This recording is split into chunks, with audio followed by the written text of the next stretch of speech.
જય હિન્દ મિત્રો, welcome to digital શાળા।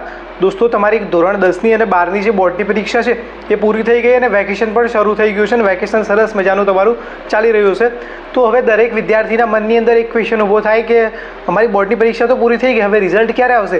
તો રિઝલ્ટને લઈને ઘણા જ વિદ્યાર્થીઓ સોશિયલ મીડિયાની અંદર સર્ચ કરતા હોય, યુટ્યુબની અંદર વિડીયોઝ જોતા હોય અને ઘણા બધા વિડીયો, અવનવા વિડીયો તમને જોવા મળે કે આ તારીખે રિઝલ્ટ આવશે ને આ તારીખે આવશે, આ એક નવું સર્ક્યુલર આવ્યું ને આ નવી ન્યૂઝ અપડેટ આવીને આવા ઘણા બધા વિડીયોઝ તમે યુટ્યુબ પર જોયા હશે, ઘણા બધા ન્યૂઝ ક્લિપિંગ પણ તમે જોઈ હશે અને તમે વિચારતા હશો કે હવે રિઝલ્ટ છે આવશે ક્યારે?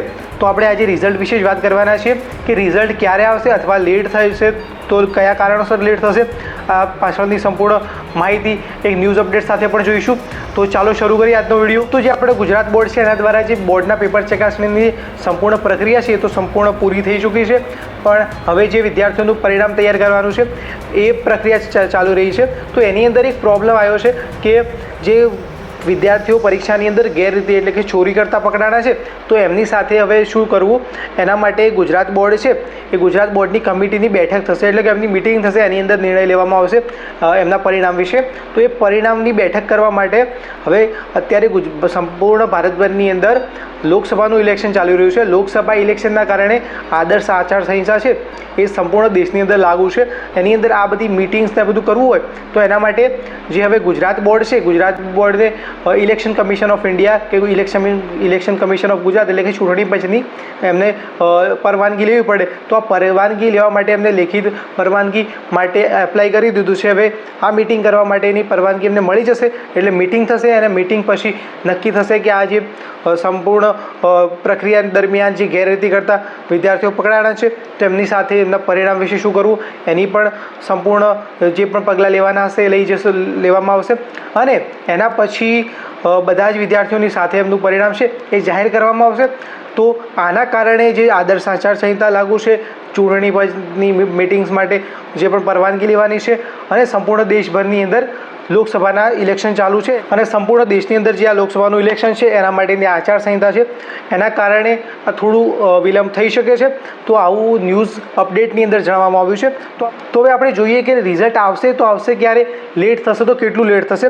તો મિત્રો, હવે ધોરણ 10નું જે રિઝલ્ટ છે એના માટે આપણે એક તારીખ પકડીને ચાલી શકીએ કે ધોરણ 10નું રિઝલ્ટ છે તો લેટ થાય છે તો આફ્ટર 25 મે, બરાબર, 25 મે પછી આપણું જે બોર્ડનું રિઝલ્ટ છે એ આવી શકે છે। ગઈ સાલ પણ 25 મે આસપાસ આવ્યું હતું, તો આ સાલ પણ આપણે માની શકીએ કે 25 મે પછી આપણું ધોરણ 10નું પરિણામ છે આવી શકે છે।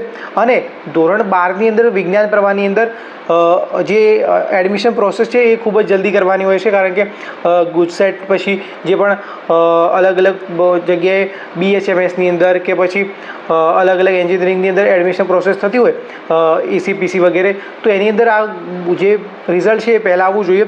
તો દર વખતે મેના ફર્સ્ટ સેકન્ડ વીકની અંદર આવી જતું હતું, તો આ વખતે પણ માનીને ચાલી શકીએ કે મેના સેકન્ડ વીક અથવા થર્ડ વીકની અંદર જે રિઝલ્ટ છે એ 12 સાયન્સનું આવી શકે છે અને એના પછી થર્ડ યા ફોર્થ વીકની અંદર આપણું જે સામાન્ય પ્રવાહનું છે એ પણ રિઝલ્ટ આવી શકે છે।